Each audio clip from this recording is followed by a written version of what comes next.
में भाग लेता है जो जीव, वो जीव धन्य है।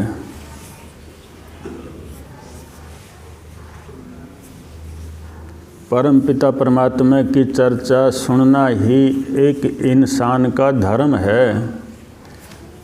उसकी भक्ति करना, उसके नाम का जाप करना एक इंसान ही तो कर सकता है, और तो पशु पक्षी तो कर नहीं सकते। तो इसलिए गुरुमुखो, सर्दी हो, गर्मी हो, वर्षा हो, कितना भी प्रकृति का प्रकोप हो, उसमें हमें निरंतर परमपिता परमात्मा का ध्यान करना बड़ा ज़रूरी है।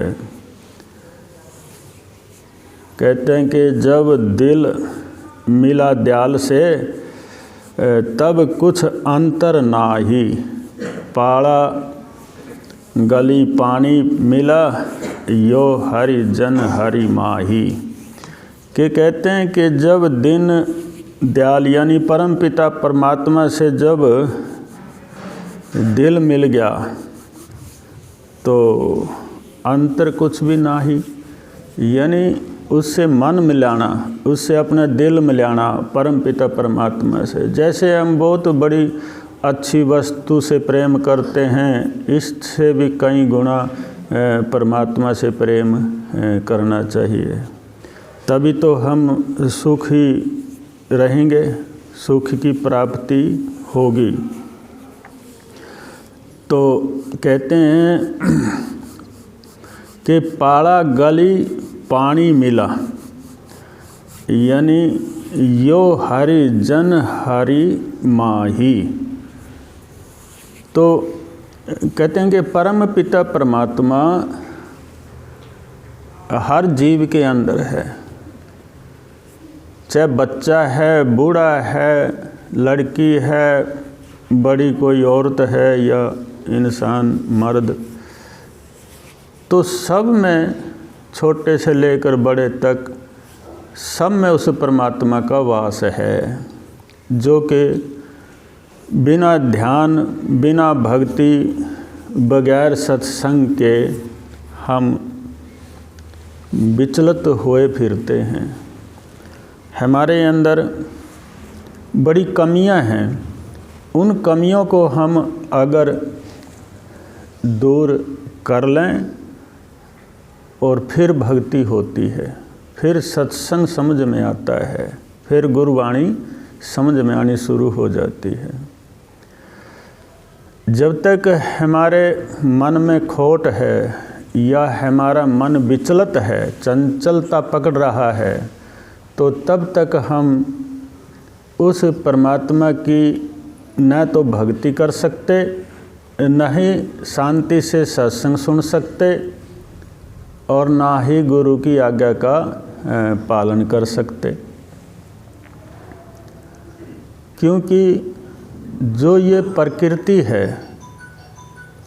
इस प्रकृति की देन है, माया में हलचल है, और हलचल से ही इंसान डामाडोल हो जाता है। वही प्रकृति की देन ये शरीर है।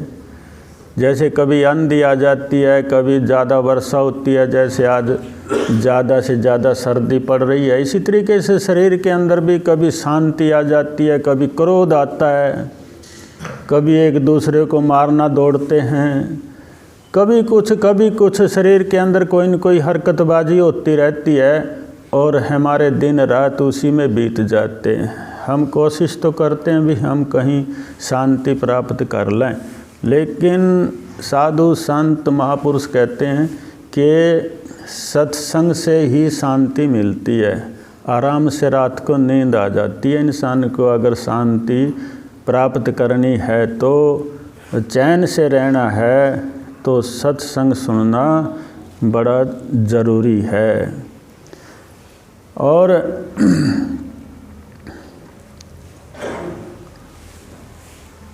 अगर आप सत्संग ना सुनें, भजन भी ना करें, और दिन रात अपना कमाने में लगेंगे, कुछ नहीं कुछ तो करेंगे। और कुछ आदमी ऐसे भी हैं कमाते नहीं, चोरियों करते हैं। कुछ आदमी ऐसे हैं कि जो नशे विषय में रहते हैं रात दिन। तो अब अगर देखा जाए, थोड़ा सोच समझ के देखें भी ठीक कौन है, ठीक कौन है हमारे में, शांति किसको है। जब भी देखोगे नज़र उठा करके, शांत आपको साधु संत ही मिलेंगे। साधु संत के सिवाय और कोई शांत आपको मिलना बड़ा मुश्किल है।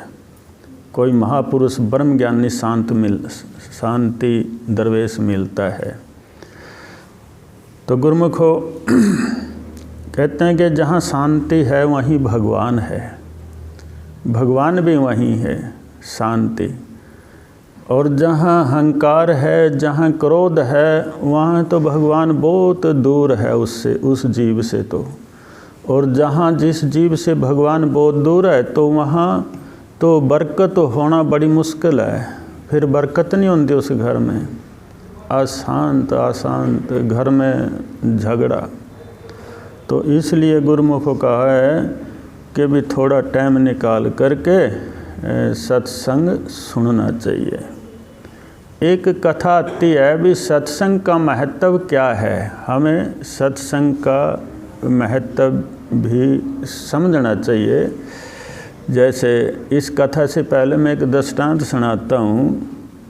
जहाँ जो साधु संत शांत होते हैं, जो ब्रह्म ज्ञानी, उनमें कितनी ताकत और कितना क्या होता है, आप उसके बारे में थोड़ा समझिए। जापान का एक संत था, ब्रह्म ज्ञानी। ब्रह्म ज्ञान अलग नहीं होता, सब जगह एक ही होता है, चाहे कोई सा भी देश हो, सब देशों में एक ही ब्रह्म ज्ञान है। और हमारे संत ही जो उस ब्रह्म ज्ञान को प्राप्त कर गए, वही संत महापुरुष सुर नर मुनि मंत कहलाते हैं। तो जापान का जो संत था, उसके पास एक सिपाही आया है वहाँ का। तो आकर के उस संत से पूछता है, बोले साधु महाराज, आपसे मैं एक बात पूछना चाहता हूँ। बोला पूछ भाई, क्या पूछना चाहा है? बोले जी मैं ये पूछना चाहता हूँ कि जो स्वर्ग है वो है कि वैसे विडंबर बना रखा लोगों ने, है भी या नहीं? तो साधु ने कहा कि आप क्या काम करते हो? बोला जी मैं पुलिस में हूँ, सिपाही हूँ। बोले अच्छा, मैंने तो सोचा तू भिखारी है, मैंने तो ऐसा सोचा तू भिखारी है। तो सिपाही ने बड़ा क्रोध आया और उसने मैन से तलवार निकाल ली। तो साधु ने कहा कि अच्छा आप तलवार भी ले रहे, ये तो मैंने देखी नहीं थी। और फिर साधु ने कहा भी तेरी तलवार की जो धार है ये बहुत कम है, इससे मेरा सिर नहीं कटेगा इस तलवार से। तो उसने और क्रोध आ गया और क्रोध आया तो बोला मैं तो सोचा तू भिखारी ही होगा, लेकिन मैंने तो ऐसा लगा तो भिखारियों का भी भिखारी दिखता है। तो उसने और क्रोध आ गया। और जब पूरा ज़्यादा क्रोध आया तो उस क्रोध में उसने एक विचार आया। बोला मैंने तलवार निकाल रखी, मैं सरकार का सिपाही भी हूँ और ये साधु फिर भी नहीं डरता, इसके अंदर भय ही नहीं। तो वो साधु लय कहन भी खड़ा क्या है, असली रूप नरक का है। अब तेरा रूप जो है वो नरक का है, पूरा नरक यही है। अब उसने ये बात सुन करके और वो तलवार मैन में अंदर कर ली। ले भाई, साधु बोले ले अब तो आपने ये तलवार भी अंदर कर दी। अब रूप पलटना शुरू हुआ। तो वो सिपाही फिर शांत होया और साधु के चरणों में गिर गया। फिर उस साधु ने कहा ले भी ईब स्वर्ग आया। स्वर्ग इसको कहते हैं जब शांत हो जाता है जीव। स्वर्ग कहाँ है? स्वर्ग इंसान जब स्वर्ग का दर्शन करना चाहे तो उसने इस तरीके से महापुरुषों के सामने जा कर के क्रोध नहीं करना चाहिए, वो नरक में गया। और जब शांत हो कर के माथा निवाता है तो वो स्वर्ग के दर्शन कर रहा है। साधु संतों में ही भगवान का दर्शन है। तो गुरुमुखों कहते हैं कि जहाँ दिन कीर्तन न हुआ, होता हट न पट, और हुआ कबीर राम जन, जिन देखे ओ घट घट। इनके जा दिन कीर्तन न हुआ घर में, रोज़ तो के 8वें दिन भी नहीं होता, महीने में भी नहीं होता, सालों भर नहीं होता भगवान का कीर्तन, नाम उसका, साधु संतों के चरण घर में नहीं पहुँचते। तहाँ दत्त न गोरख राम, वहाँ न राम है न कोई संत है, ओड़ा कुछ नहीं मिलता उस घर में। कुछ घर ऐसे हैं बहुत गरीब हैं, बेचारे सवेरे मेहनत करने चले जाते हैं, वो तो पेट भरने के लाले पड़ रहे, वहाँ बेचारे वो कैसे साधु संतों ने बुलाएं, किस तरह क्या करें। और जो जिनके पास पैसा है वो लोग, जिनके घरों में दिन रात पैसे की कमाई हो रही है, वो लोग बस सोचते हैं पैसा ही सब कुछ है, पैसा ही सब कुछ है और कुछ है ही नहीं, पैसा सब कुछ है। तो गुरुमुखो एक आदमी गरीबी में रह गया भजन करने से, एक आदमी माया में रुल करके रह गया। अब भजन कौन सी कब होगा, गरीबी में होगा या अमीरी में? भजन तो कहते हैं कि हर जगह हर समय में हर गरीब अमीर भजन बंदगी कर सकता है, लेकिन जब मन में विचार अच्छे हो जाएं। और माया तो एक ऐसी वस्तु है, माया कमाने से कोई मना नहीं करता, माया तो कमाइए, लेकिन माया में तुम विचलित मत हो। अपने परम पिता परमात्मा को या सत्संग को, भजन बंदगी को ना तजे, क्योंकि एक दिन ये शरीर छूटेगा, उसको नहीं भूलना चाहिए। शरीर तो छूटना है, वो मत भूलिए माया के चक्कर में पड़ के।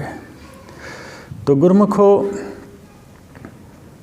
अब सत्संग का महत्व समझाते हैं एक कथा के द्वारा। इस सत्संग का क्या अर्थ है? कहते हैं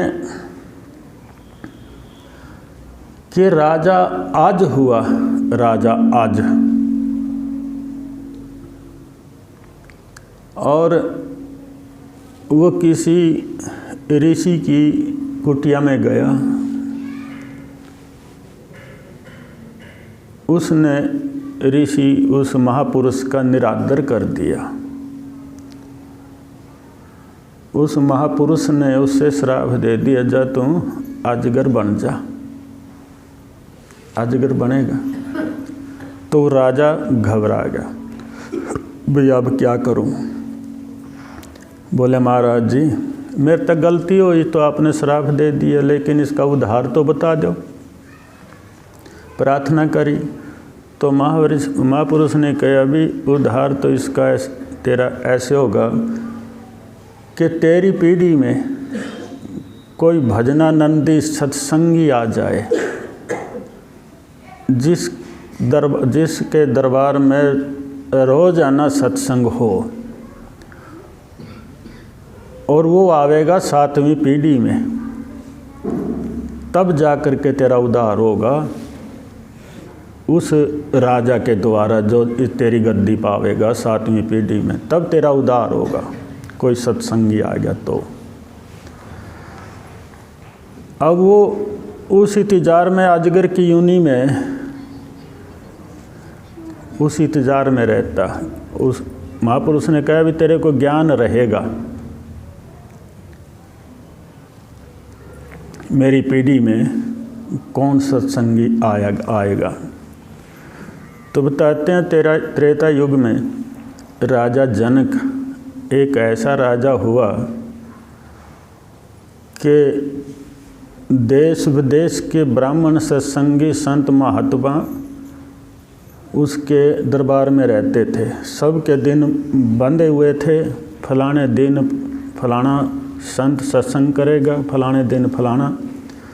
तो रोज़ाना सत्संग होता था, भजन बंदगी होती थी। एक राजा जनक ऐसा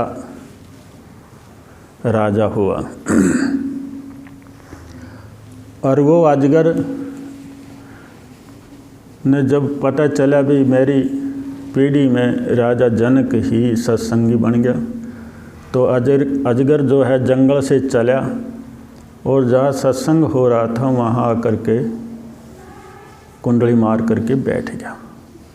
लोग बड़े डरे, लेकिन लोगों ने रास्ता दे दिया और जहाँ विद्वान सत्संग कर रहा था संत महापुरुष और राजा जनक भी बैठे थे, महापुरुष ने कहा भी इससे कोई मत डरो, आराम से बैठ जाओ। अजगर बहुत लंबा था और आ करके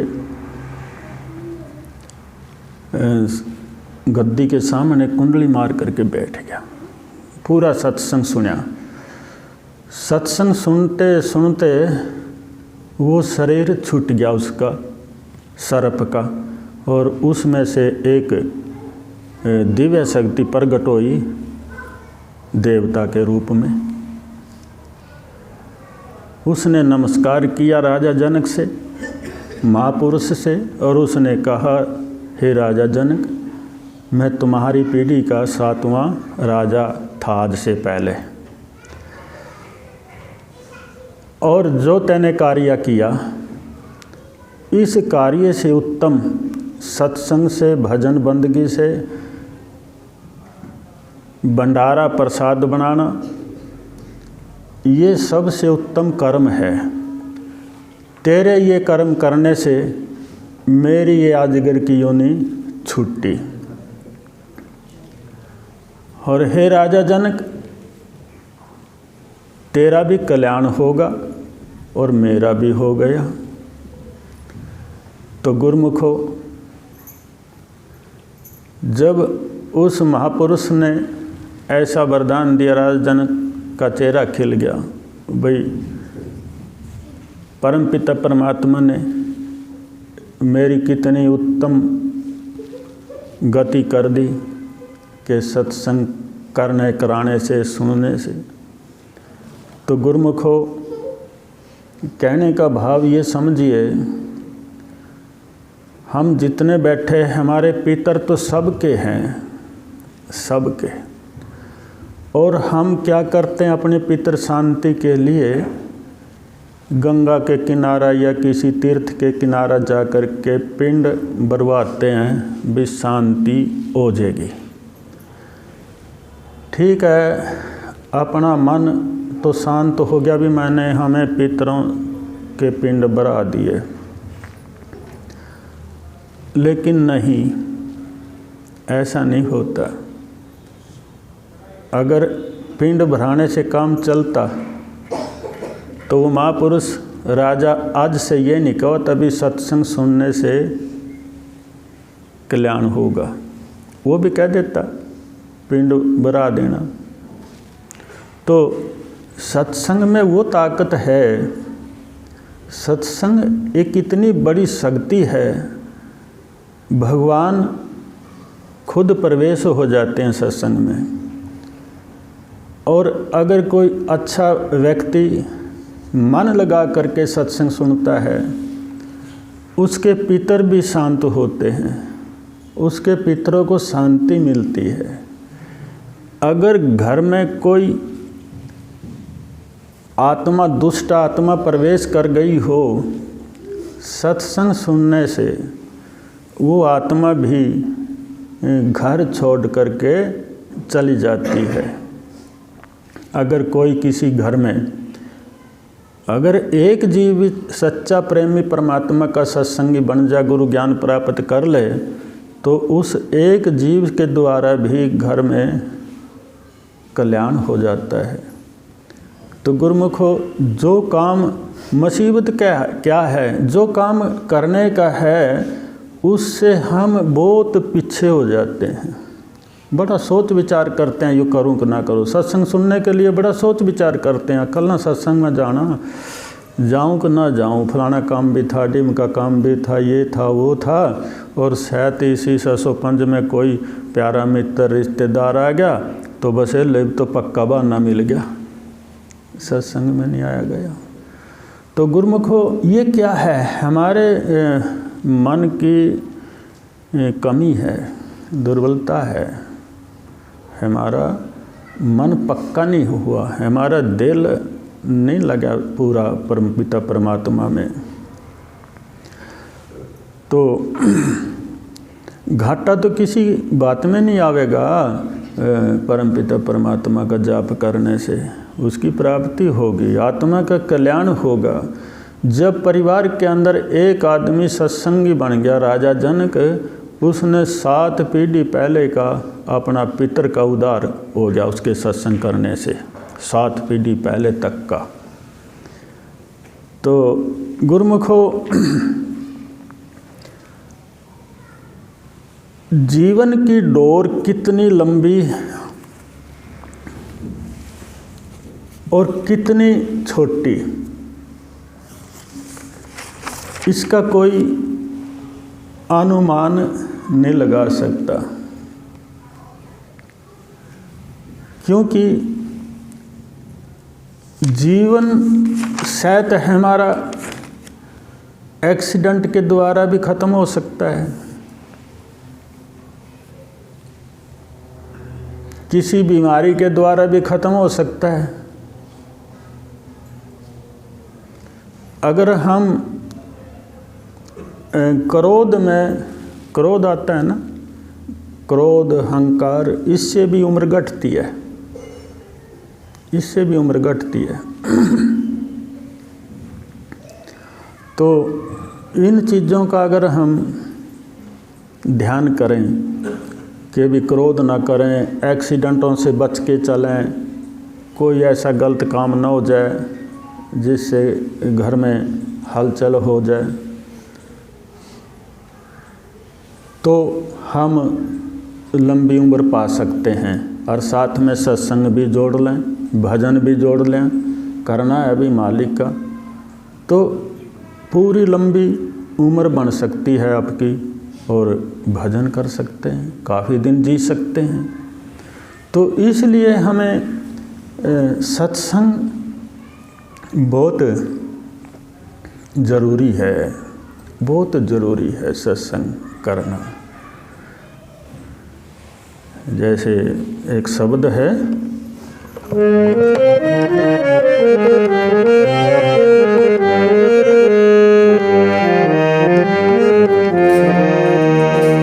सत्य शुद्ध एक पल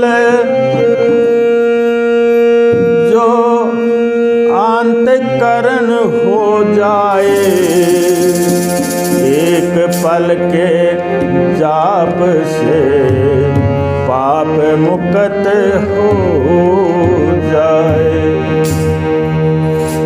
सच्चा मन पूरी तरह से जब शब्द में जुड़ जाए तो कई हजार वर्ष तपस्या करने की जरूरत नहीं बताते हैं, एक पल में ही उद्धार हो जाए, पाप कर्मों से मुक्त हो जाता है इंसान एक पल के जाप से। गुरु तेरा नाम आप जपावे, गुरु तेरा नाम,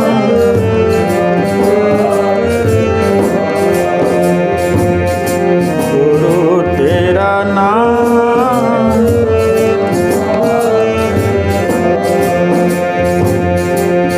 आप जपावे सब सुख पावे, आप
पावे नाम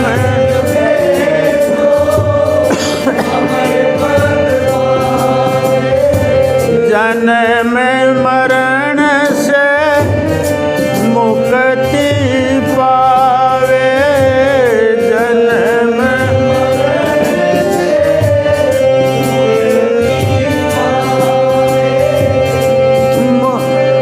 जन्म मरण से ओ मुक्ति पावे जन्म भरम मिटावे मुक्ति पावे जन्म भरम मिटावे गुरु तेरा नाम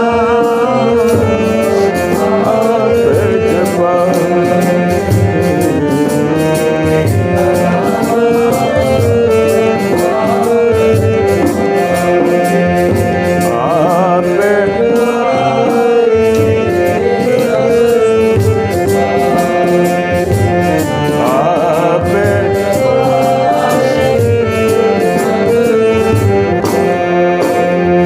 प्रभु का नाम बंदे मन में वसाले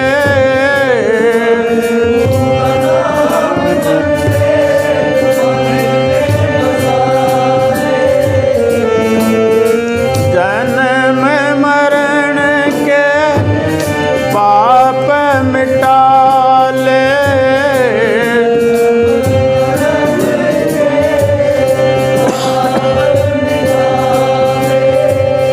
जीवन को क्यों व्यर्था खोए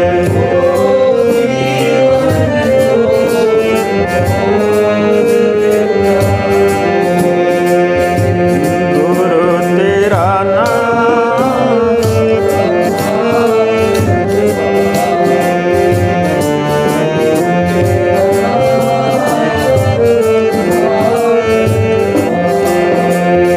आप पावे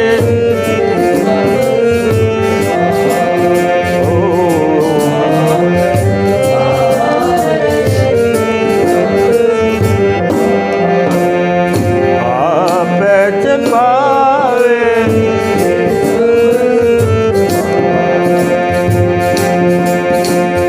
देश राज जी नाम संभालो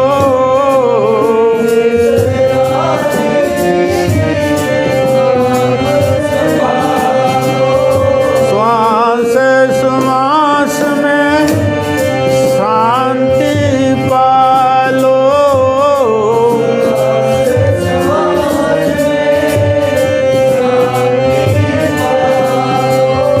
शांति पावे जो नाम जपावे शांति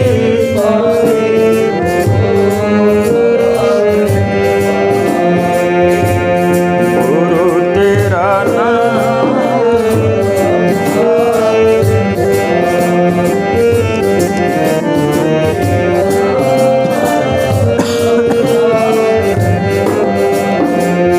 गुरु तेरा नाम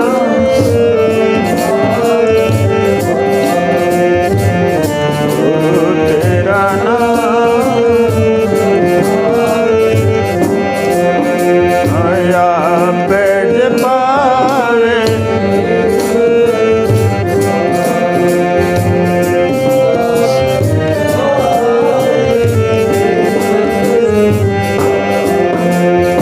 आप जपावे आप जपावे सब सुख पावे। गुरु नानक देव जी कहते हैं कि आप जपे औरों को जपाए नानक निश्चय मुक्ति पाए कि आप भी जपे और दूसरों को भी जपाए किसका नाम? उस परमपिता परमात्मा का जिसने सृष्टि रची। हम भी उसी के रचे हुए हैं, उसी ने बनाया है हमारे को। उसी का जाप करना। क्यों करना? कि हे परमपिता परमात्मा, ये शरीर छूटेगा, छूटते समय शरीर के हे मालिक दर्द पीड़ ना हो, ये शरीर आराम से छूट जाए।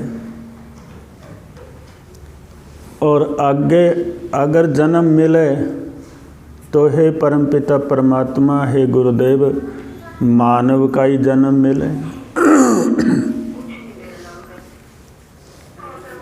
और ये काम कौन कर सकता है?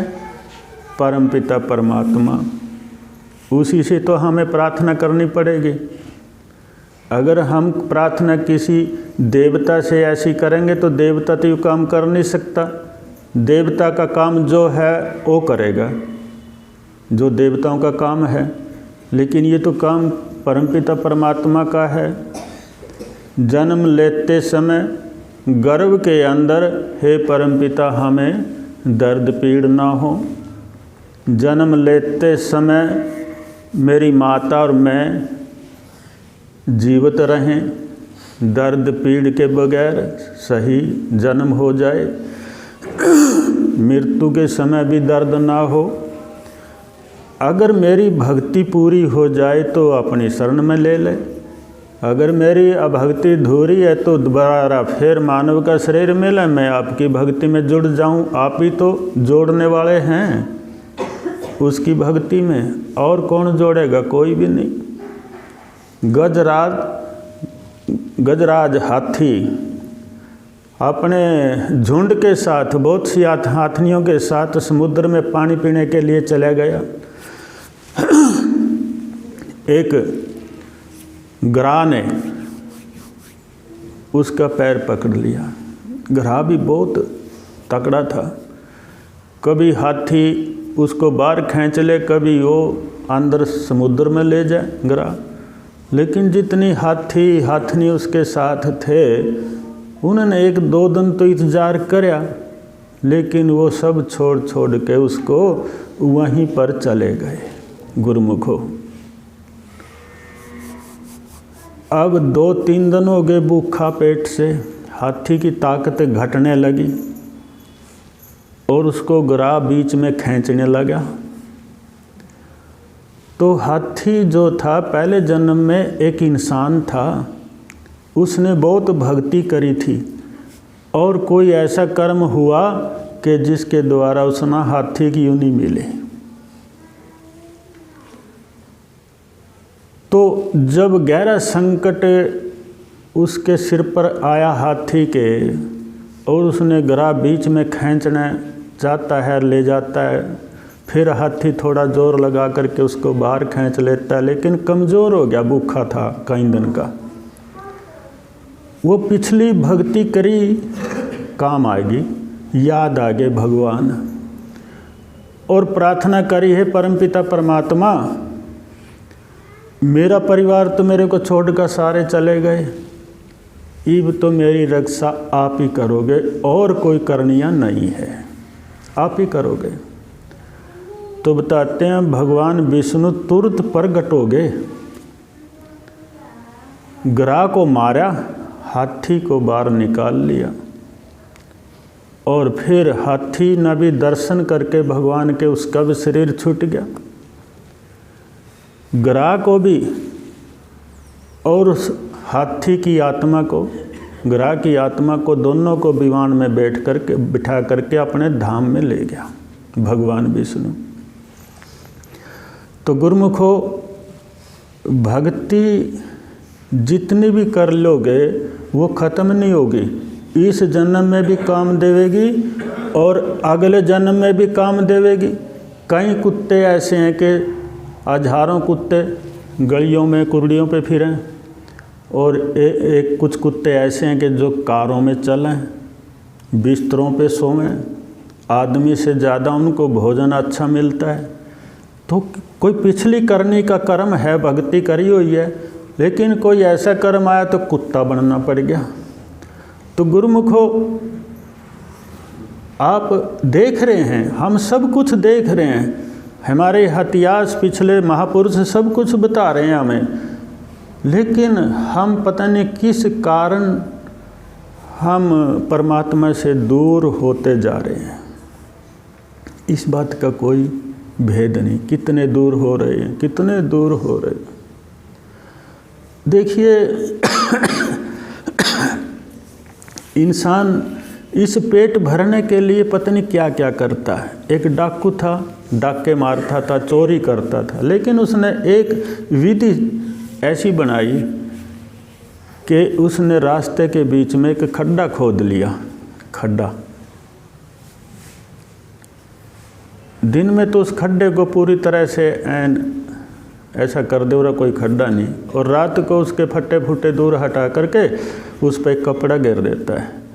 कोई मुसाफिर आया तो उसमें गिर गया, उसको लूटना और फिर उसको मारना, ये काम उसने करना शुरू कर दिया।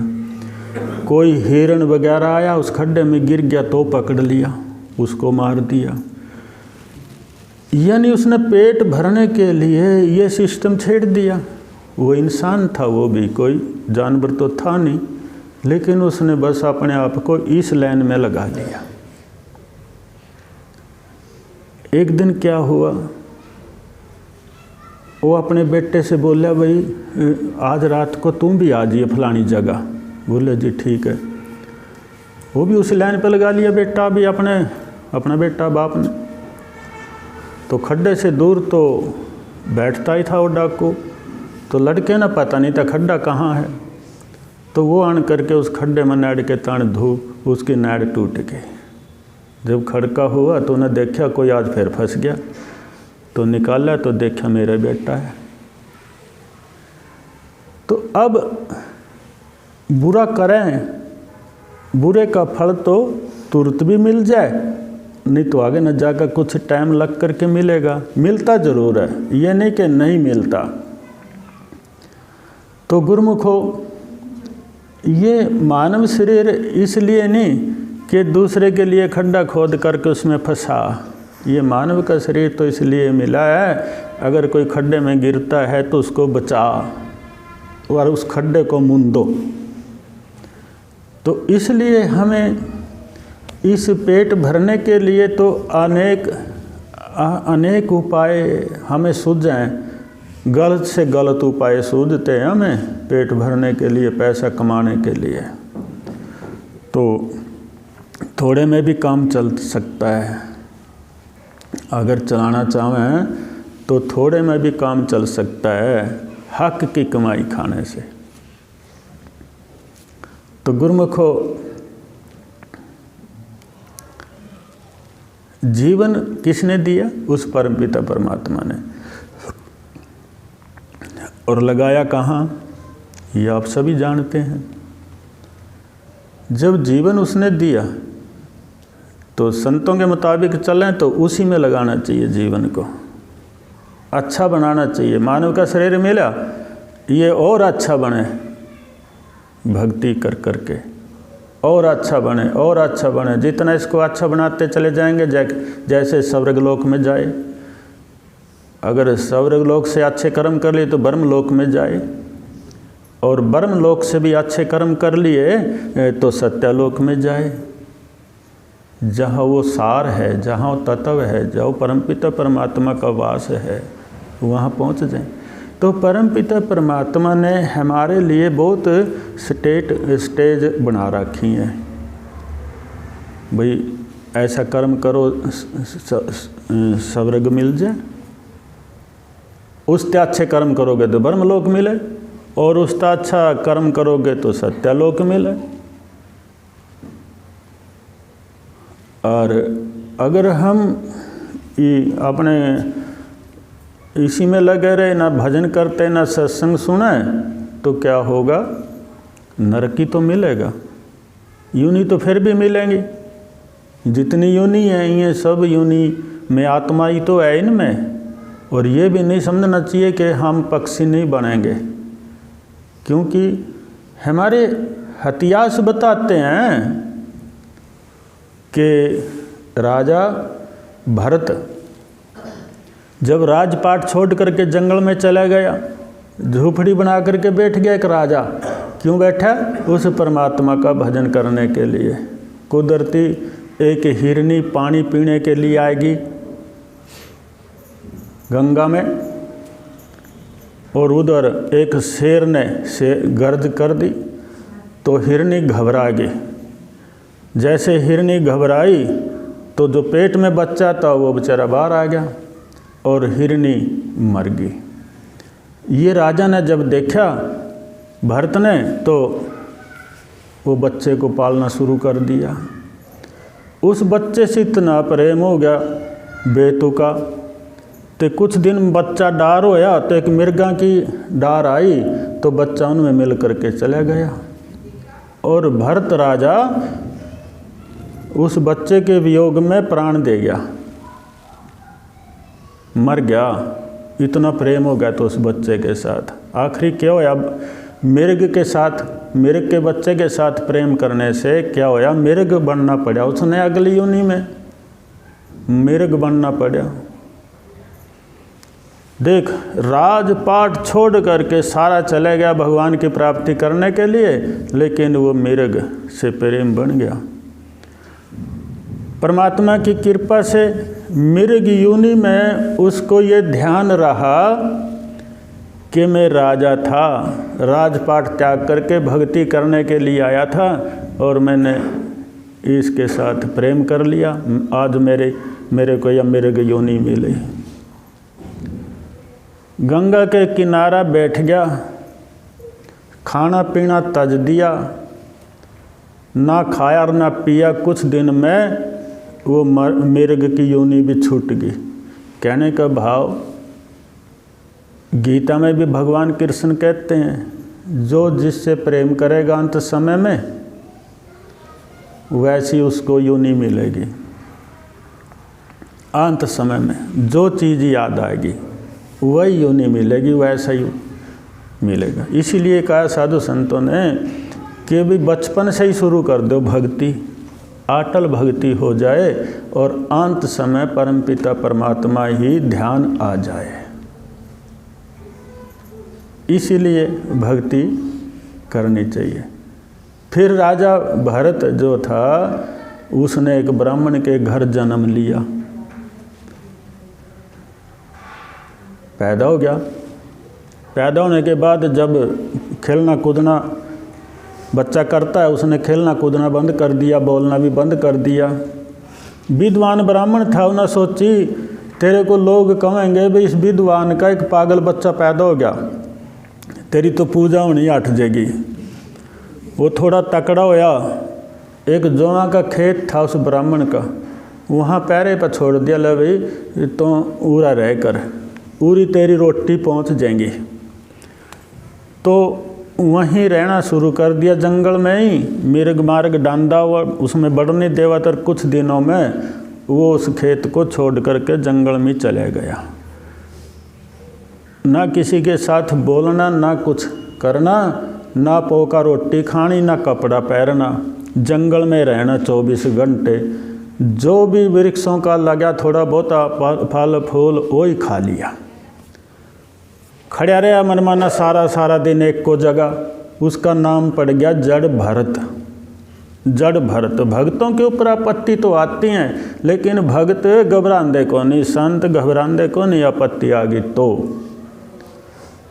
और देखिए उसी जंगल में एक राजा था भील जाति का। वो महाकाली के मंदिर में भेंट देता था, आए साल आदमी की भेंट देवे कर था। और जो आदमी उन्हें पकड़ रखा तो कुदरती टाइम पे बाज गया, न मौका मिल गया। उस आदमी की तलाश में फिर दे ढूंढ दे। वो जड़ भरत सामने आ गया, वो पकड़ लिया। पकड़ कर राजा के यहाँ ले गए। बोले जी आदमी भेंट के लिए बहुत अच्छा मिल गया। उसको स्नान कराया, अच्छा तिलक लगा, उसका श्रृंगार कराया पूरा, और उसकी बाजू पकड़ के मंदिर में ले गए काली के। और वो तो भगवान का भगत होना, तो पति ने तेरे साथ क्या हो रहा, कौन क्या कर रहा। बस जब तैयारी हुई, अब भाई इसका सिर काटेंगे, माँ भगवती के मंदिर के बाहर के आगे खड़ा कर लिया और राजा ने हुक्म दिया भाई चढ़ाओ भेंट। तो इतना हुक्म दिया तो तुरंत मंदिर में से महाशक्ति प्रकट हुई, उसकी तलवार खोस का उसी का सिर काट दिया, उस राजा को भी मार दिया जो आए साल भेंट देता था। जितने वहाँ आदमी थे सबको महाशक्ति की कृपा से सारे भस्म हो गए। कहते हैं भी महाशक्ति भेंट लेवा, नहीं, ये तो हमारी अपने मन की इच्छाएं हैं, तो जो हम कर रहे हैं तो भुगतेंगे। महाशक्ति भेंट पे खुश होती तो उसको क्यों मार दे। और महाशक्ति कहती है कि जाओ भगत, इस दुष्ट ने बड़ा अन्याय करया, भी तेरे को पकड़ करके मेरी भेंट के लिए ले आए, इसमें मेरे को भी दोष लग गया। महाशक्ति ने कहा इसमें मेरे को भी दोष लग गया कि इतने बड़े महापुरुष को, जो परमपिता परमात्मा का भगत है, और उसकी मेरे दरबार में ला करके भेंट चढ़ाते हैं। तो गुरुमुखो विचार करिए, अब घर जा कर के विचार करना कि जो भगवान का भगत है और महाशक्ति काली से ऊपर कोई ताकत नहीं है संसार के अंदर जो उसका कोई सामना कर सका। उसने भी उस अपने भक्त को शीश झुकाया और उसकी प्रशंसा करी।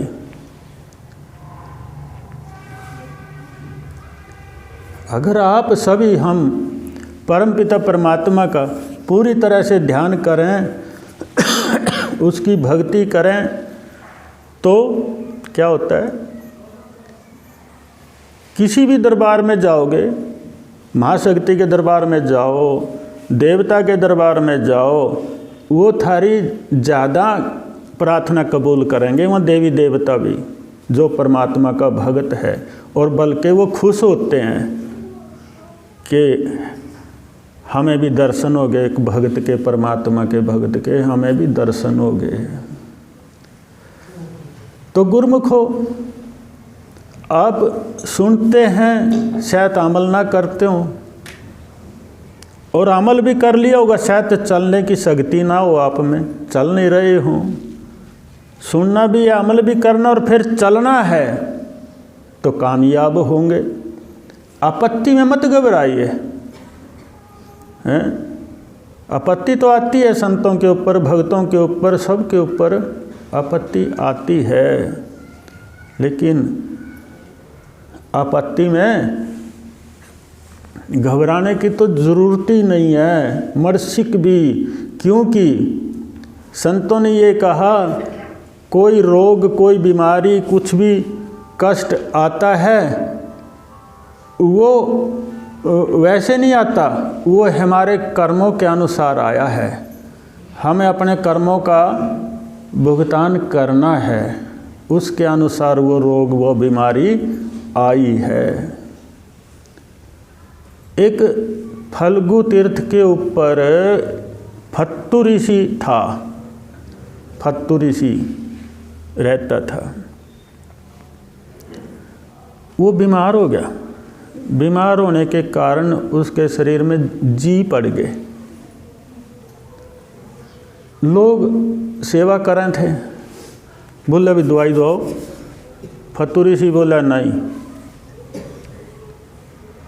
ये जो जी हैं इनको मारना नहीं है, ये मेरा अपने कर्म का भुगतान है, ये मेरे शरीर का मांस खा रहे, इनके पता मैंने इनके साथ क्या किया होगा भाई, यो लेखा जेखा पूरा होने दो।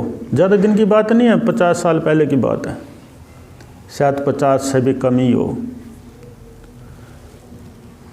जो उसकी फत्तु ऋषि की सेवा करे करा था वो ब्राह्मण था, और उस ब्राह्मण से पाठ पूजा हमने भी कराई काफ़ी, हमने वो ब्राह्मण देखा।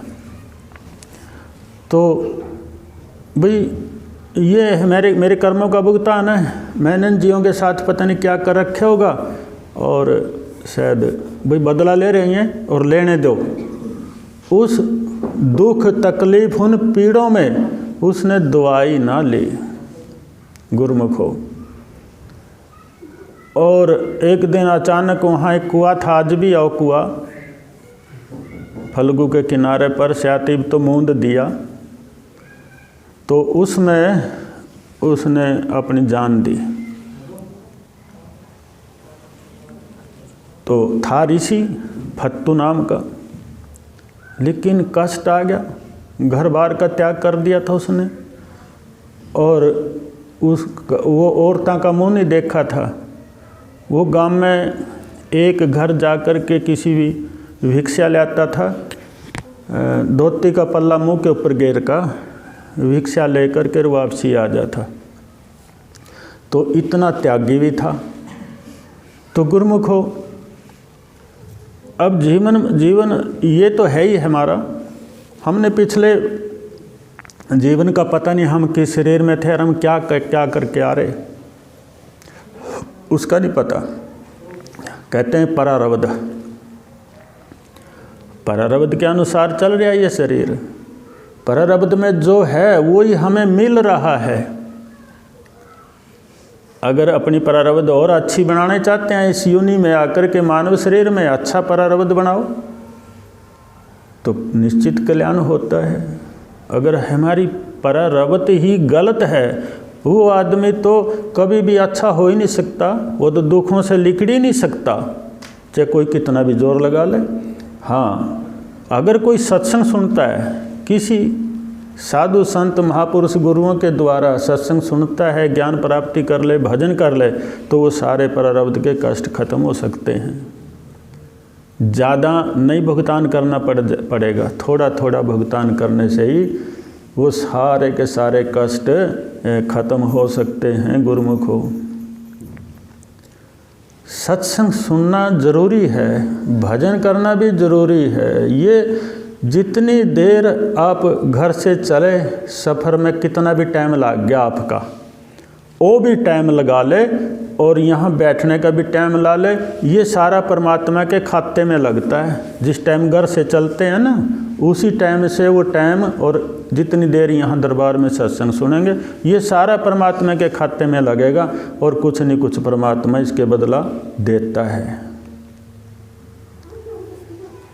अगर हमारे इच्छा परमपिता परमात्मा को पाने की है पूरी तरह से, शब्द है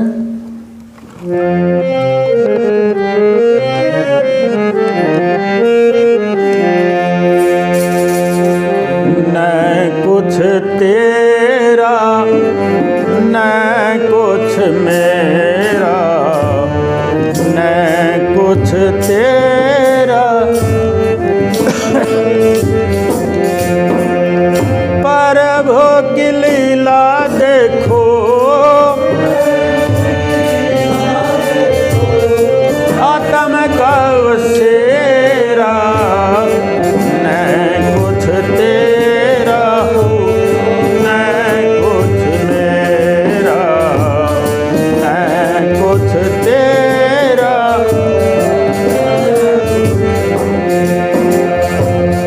प्रभु की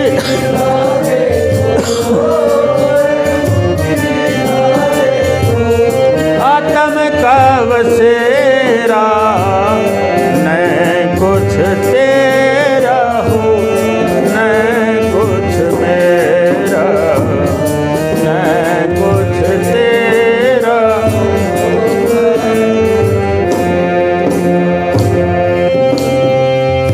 पांच भूत तीन गुणों से रच दिया जन सारा, तीन देव रक्षा करते विष्णु पालनहारा।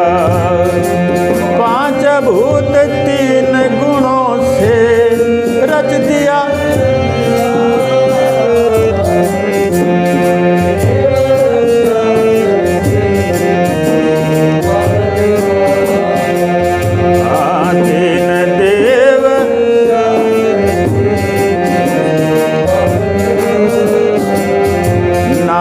कुछ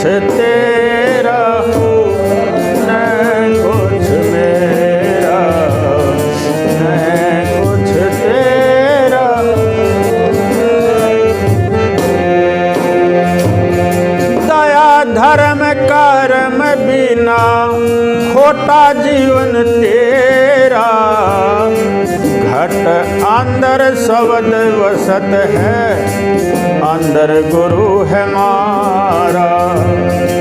दया धर्म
चांदनी देखी, बिना सूरज उजियारा, शब्द विवेकी धूर पहुँचे, पापी डूबे जलधारा।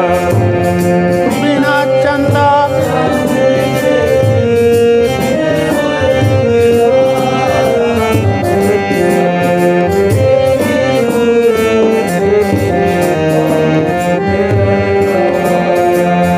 शब्द विवेक की धूर पहुँचे, न कुछ तेरा हूँ न कुछ मेरा।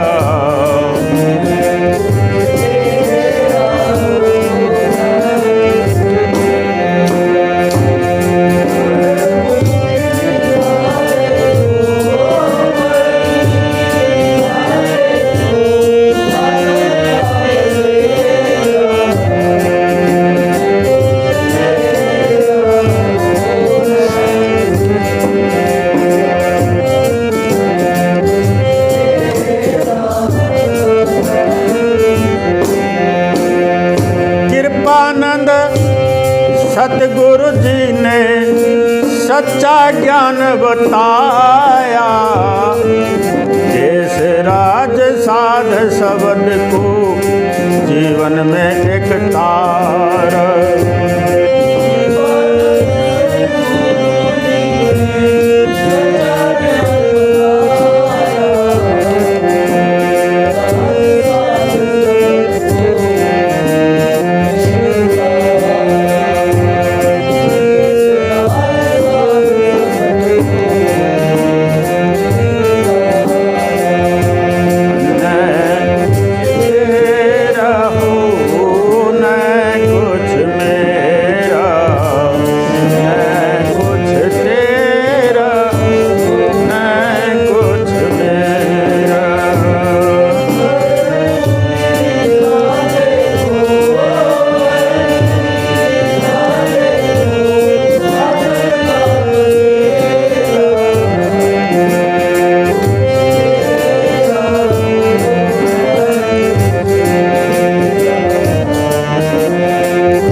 तो गुरुमुखो, अगर आप सोचते हैं ये मेरा है, ये मेरा है, तो ये हमारी बड़ी भूल है।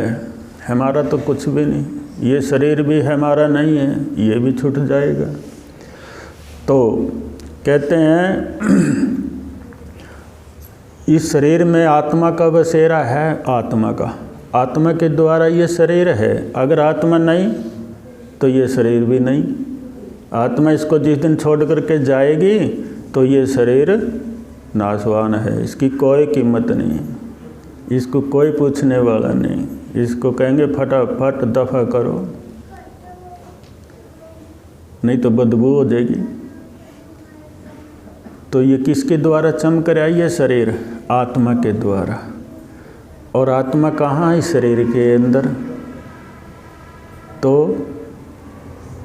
सच्चे प्रेमी उसके बनो और अपनी आत्मा को जानो। अपनी आत्मा को विचार करो, मैं एक आत्मा हूँ, यही विचार रखो दिल में करके, मैं एक आत्मा हूँ, शरीर नहीं। और शब्द आत्मा का आधार है, शरीर का आधार जो है आत्मा है और आत्मा का आधार शब्द है।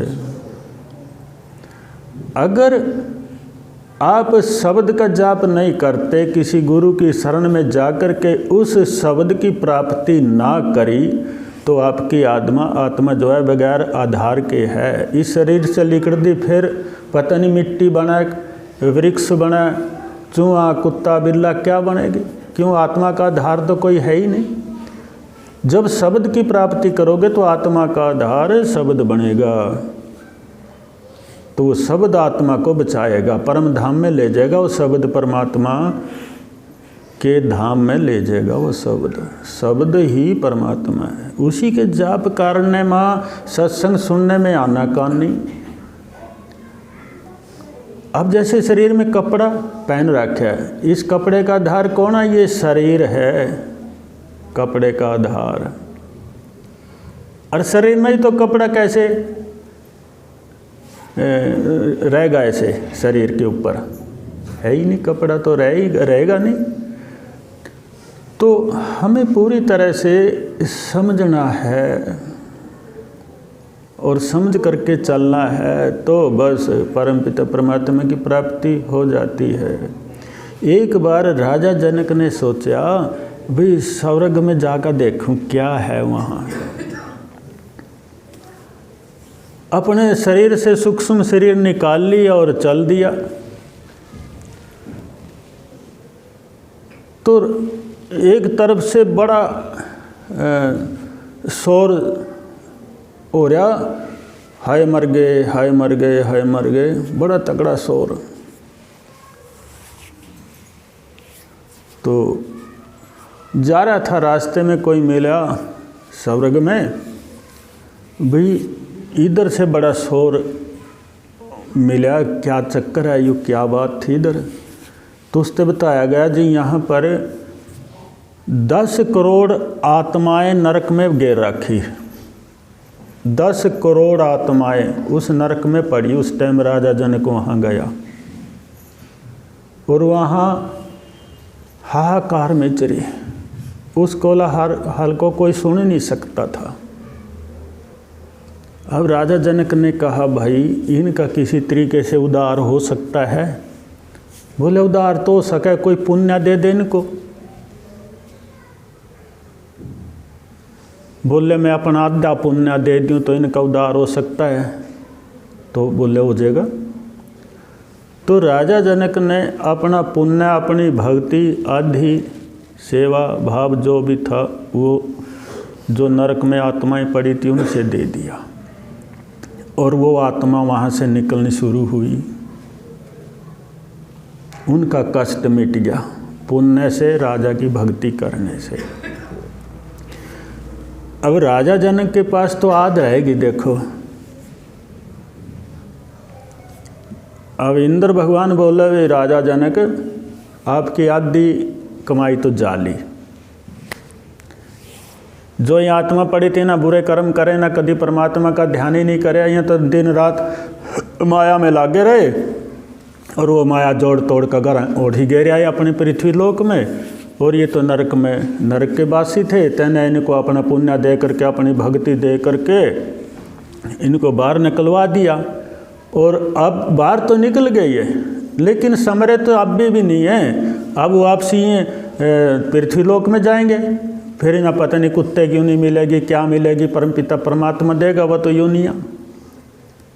तने अपना आधा पुण्य भी खो लिया, भक्ति भी खो ली। अब दया में आदमी पता नहीं क्या क्या कर सकता है। अब राजा जनक सोचे भी अब तो जो हो गया सो हो गया। भैया तो अपना भुगतान भुगत रहे थे, पता नहीं कितने वर्षों तक यहाँ पड़े रहते। क्यों ना अच्छा कर्म तो कोई करे नहीं, ना परमात्मा की भक्ति तो करी ही नहीं, ये तो लगे रहे बस इस काम में।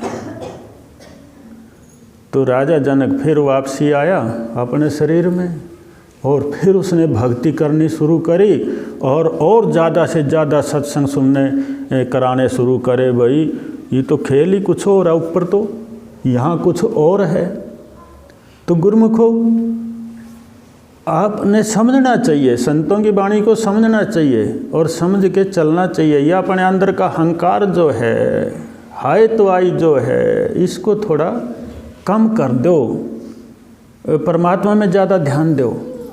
कमाना बंद नहीं हो, ये कोई नहीं कहता भी आप कमाना बंद हो जाओ, कमाओ खूब खूब खाओ, लेकिन परमात्मा की भक्ति तो करो। उसकी भक्ति करनी तो बड़ी ज़रूरी है। तो सत्संग सुनने से किसी को कोई कष्ट नहीं होता, बल्कि कष्टों का निवारण होता है। अपनी आत्मा शुद्ध होती है, अपने मन चित्त वृत्ति सब शुद्ध हो जाती हैं। 1-2 दिन तो पक्का असर रहेगा सत्संग का, 1-2 दिन तो पक्का असर रहता है, लेकिन पता नहीं क्या हो जाता है। फिर कहते हैं कि जब मैं था तब हारी नहीं, और अब हारी हैं मैं नहीं।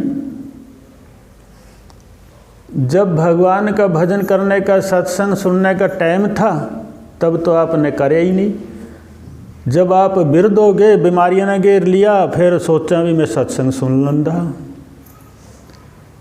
अब तो चलना योग भी नहीं रहा, अभी सत्संग कैसे सुनेगा, काना तो भी नहीं सुनता, आँखा तो नहीं दिखता। अब तैयार हुआ, अब डेपे में क्या बने, अब तो सत्संग नहीं सुन सकता, कानों से सुनता नहीं, आंखों से दिखता नहीं। जब था सुनने के योग उस टाइम तो आपने कुछ करया नहीं। तो कहते हैं जा दिन इकारत गए, ना तो सत्संग सुना ना भजन करया, तो ये दिन बेकार गए आपके। बेशक आपने माया जोड़ ली, कोई बात नहीं, ये दिन एकारत गए। ये किसी भी लेखे जोखे में नहीं, ये किसी खाते में नहीं, परमात्मा के खाते में नहीं लग देंगे। और आपके जो बच्चे जब जवान होंगे तो वो भी आपका खाता नील कर देंगे, वो भी कहेंगे हमारे लिए कुछ नहीं करया। बताओ। तो इसलिए आपको थोड़ा, सब अंधियारा मिटी गया जब दीपक दिखाया माही। जब घर में चांदना हो जाए तो सारी वस्तु दिखनी शुरू हो जाती हैं, और घर में जब अंधकार है तो सब दिखना बंद हो जाता है, कमरे की वस्तुएं। इसी तरीके से जब सत्संग में आओगे तो आपने ज्ञान होना शुरू हो जाएगा, पता लगेगा भगवान क्या और संसार क्या है, संत क्या है, गुरु क्या है, आपको पता चलना शुरू हो जाएगा। अगर आप सत्संग में नहीं आए, बहुत ना तो नेम बना लिया, बहु ना नहीं आन देना भाई, बस सत्संग में मैं सत्संग में जाऊंगी, थारा के काम है, एक पर्ण सा कर लिया। ये नहीं पता कि सत्संग के अंदर कितनी अच्छी ज्ञान की बात कोई बहु समझ ले तो घर का स्वर्ग बना देती है। और सत्संग ना सुनेंगे तो घर का नरक बन जाता है। थोड़ा विचार करके देख ले।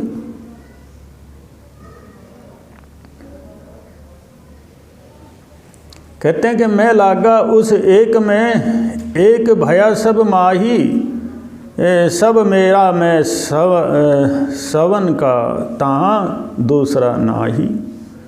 मैं एक में लाग गया, यानी परमपिता परमात्मा में लाग गया एक आदमी परिवार में से, और जिस परमपिता परमात्मा में लगा भजन करना वो सब में है, पूरे परिवार में है वो परमात्मा।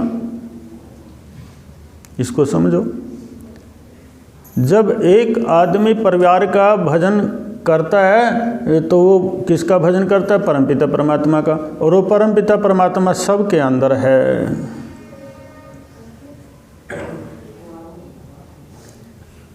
सब मेरा में सबन का, तहाँ दूसरा नाही। तो बच्चों की भी समझ में ये बात आनी शुरू हो जाती है जब सत्संग में आवेगा कि मैं, मेरे पिता, मेरे भाई और परिवार सब हम एक ही तो हैं, फिर झगड़ा किस बात का? तो ये झगड़े रगड़े खत्म हो जाते हैं गुरुमुखों। हमें थोड़ा, जैसे आज सर्दी के अंदर आप आए, जब आप सर्दी के अंदर आ सकते हैं तो फिर तो फतेह ही हो जाएगी, फिर तो हर समय आ सकते हैं आप। कल्याण होगा पक्का। गर्मी हो, सर्दी हो, वर्षा हो, रुकना नहीं। जैसे सर्दी पड़ रही है, हम भैंस की दार काटते हैं, घास भी घेरेंगे, खाना भी पकावेंगे हर समय, कोई सा भी मौसम हो। तो इसी तरीके से सत्संग भजन करना, सत्संग सुनना ज़रूरी है, कैसा भी मौसम हो। पता नहीं कब, किस टाइम, किस सत्संग में जीव के ऊपर परमात्मा की कृपा हो जाए। बस उसकी कृपा हुई तो बेड़ा पार है। बोलिए साचे। आज जितनी संगत आ रही है सब धन्य हैं, सब पात्र हैं। तो परम पिता परमात्मा का ध्यान इसी तरीके से करना चाहिए, सत्संग सुनना चाहिए। बहुत अच्छा लगा। आरती करो।